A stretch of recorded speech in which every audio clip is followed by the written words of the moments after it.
মাননীয় প্রধানমন্ত্রী নির্দেশে আমরা প্রবাসে আমরা আন্দোলন করেছি। আমি একজন প্রবাসী ছিলাম এবং প্রবাসে বৃহত্তর আন্দোলন করেছে প্রবাসীরা। আমাদের আজকের সংসদ লিডার আমাদের মাননীয় প্রধানমন্ত্রীর দিক নির্দেশনায় আমরা মুক্তিযুদ্ধ থেকে শুরু করে শহীদ রাষ্ট্রপতি জিয়াউর রহমানের মুক্তিযুদ্ধ, লেটেস্ট কোমলমতি ছাত্রছাত্রী এই দেশের জন্য জীবন দিয়ে গেছে, সেইখানে আমাদের মাননীয় প্রধানমন্ত্রী নির্দেশে আমরা প্রবাসে আমরা আন্দোলন করেছি। এবং প্রবাসীরা দেশে যে প্রবাসীরা বিদেশে আন্দোলন করেছে তাদের আত্মীয় স্বজন এবং প্রবাসীদের গড়বাড়ি দখল করে গত ফেসিস্ট সরকারের বিভিন্ন এমপি, মন্ত্রী, মেয়ররা এবং তাদের মেম্বাররা, চেয়ারম্যানরা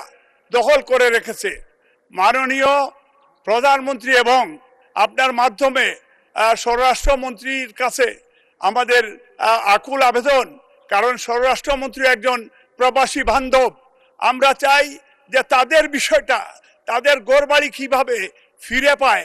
এখন পর্যন্ত সেই ফেসিস্টরা তাদের দাপটের সহিত মাননীয় স্পিকার তারা এই দেশে বিভিন্ন সেক্টরে তারা এখন পর্যন্ত তারা সেইখানে বসে আছে। এবং আমি সিলেটের বিষয়টা, আমাদের লিডার অফ দি অপোজিশন উনিও সিলেটের এবং উনিও জানেন অনেক ইস্যু প্রবাসীদের ঘরবাড়ি দখল করে আছে।